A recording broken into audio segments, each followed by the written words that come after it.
The title of the exhibition, Past, Future, Present, really alludes to a very complex maneuver that you can see in contemporary art from Brazil. And the second part of the title, Contemporary Brazilian Art of the Museum of Modern Art, Sao Paulo, is something of a misnomer. Because instead of really focusing on contemporary art from Brazil, I would like us to think about contemporary art made by Brazilian artists. And this is a very subtle distinction, but a fundamental one, because in the era of globalization, in which international exchange and the proliferation of art fairs has tended to erode regional differences, what exactly is Brazilian about Brazilian art? And I think that's a question that we should be asking ourselves, but it's a question without a fixed answer, because there is no kind of homogeneous essence of Brazilian culture or Brazilian art. There is no monolithic idea of Brazilian culture that's tied to physical geography.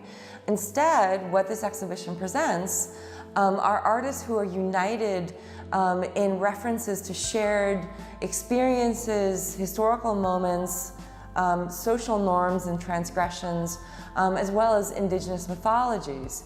And many of them, if not all of them, also reference past Brazilian artistic traditions.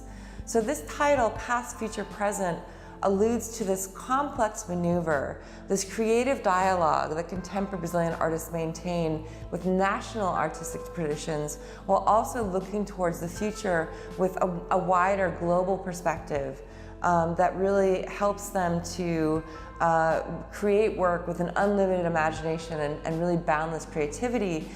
And the reason that I chose the title Past, Future, Present was because I wanted it to be a little bit of a disconnect. Because usually we think of past, present, future chronologically. But this subtle twist makes you stop for a minute and say, wait a second, what does that really mean? What are we getting at here? And I think the idea that for me is most kind of representative of the way that I thought about this exhibition was the idea of a rear view mirror. These artists are looking in the rear view mirror at past artistic radical experimentation. They're building on those innovations, but they're always facing forward into the future. And yet the present, the here and now, has a very profound imprint on their creation. So past, future, present. It all comes together in a way in which history is telescoping into what we can imagine the future to be.